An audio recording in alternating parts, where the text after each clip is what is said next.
Hey everyone, it's been a while since I did a Corvette video, so here's a quick update. As you can see, I've got all my front suspension installed now.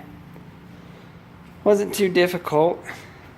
I measured the old shims before I took them off and then just put these back in place. These are new ones, obviously, just for a good starting point on my alignment.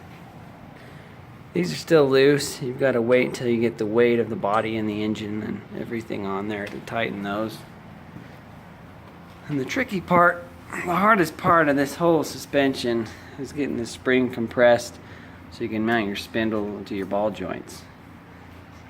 Typically you use a spring compressor, that you buy at an auto parts store or something, but the one I have didn't fit, and from what I read, most of them don't fit, or if they do, once you get the spring in there and compressed, you'll have a really hard time getting it back out. So on the forum, a couple guys showed me this tool.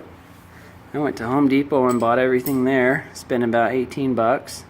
So it's a 1/2-inch threaded rod with some 1/2-inch nuts and washers.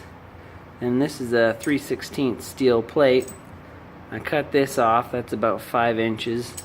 Drilled a 1/2-inch hole through it. And this piece sits on the lower control arm on the bottom of it, right down in here. Then the rod comes up through where your gas shock normally is and up to that mount hole right there.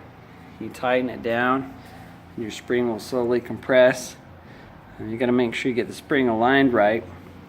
These are Moog 5758 springs, and they're about 3 inches shorter than the stock springs. From what I've read, though, they give you the same stiffness and ride height, so we'll see. Fortunately, I won't know until everything's completely built up. But the ends of the coils don't line up with the spring pockets. So what I did, I read what others have done, and they just aligned the very end of the coil with the sight hole up in there. So I did that on each side, so hopefully it'll be okay. But if you have any trouble getting your springs installed, that's a good tool there for about the same price that you'd pay for a spring compressor. And I think that's all I got for now. Thanks for watching, guys. Take care.